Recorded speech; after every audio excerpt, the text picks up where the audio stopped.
மோட்சத்தை பார்த்த யாராவது இருக்கீங்களா? அப்படி ஒன்று இருக்கா? என்ன எவிடன்ஸ்? செத்து போன பிறகுதான் அது தெரியும் இருக்கா இல்லையான்னு கூட. பார்க்காத ஒன்றை நீங்க எப்படி நம்புறீங்க? அந்த மோட்சம் அப்படின்றத பத்தி நீ நினைக்கும் பொழுது பாவத்தை நீ தானா விட்டு விடுவ. ஆனா பார்க்காத ஒன்று அது. ஏன் நல்லவனா இருக்கிறீங்க? ஏன் நல்லவளா இருக்கிறீங்க? எத்தனையோ பேர் இந்த உலகத்துல தப்பானவங்களா கெட்டவங்களா இருக்கிறாங்களே, உங்களுக்கும் கெட்டவங்களா இருந்துட்டு போகலாமே. பார்க்காத ஒண்ணுக்காக எதிர்பார்த்து நீங்க ஏன் நல்லவனா இருக்கிறீங்க, நல்லவளா இருக்கிறீங்க? அப்போ இது இருக்கு அப்படின்றதுனுடைய உங்களுடைய உறுதி என்ன? நற்கரணையில் ஆண்டவர் இருக்கிறாரா? இஸ்ரவேல் அன்பார்ந்தவர்களே, எவிடன்ஸ் இல்லை.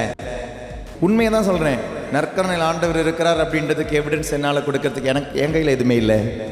மோட்சம் இருக்கு அப்படின்றதுக்கு எவிடன்ஸ் கொடுக்க என் கையில் எதுவுமே இல்லை.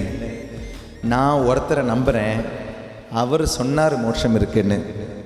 நான் ஒருத்தரை நம்புகிறேன், அவர் சொன்னார் நான் இறுதி வரை இந்த நற்கரணையில் இருப்பேன்னு.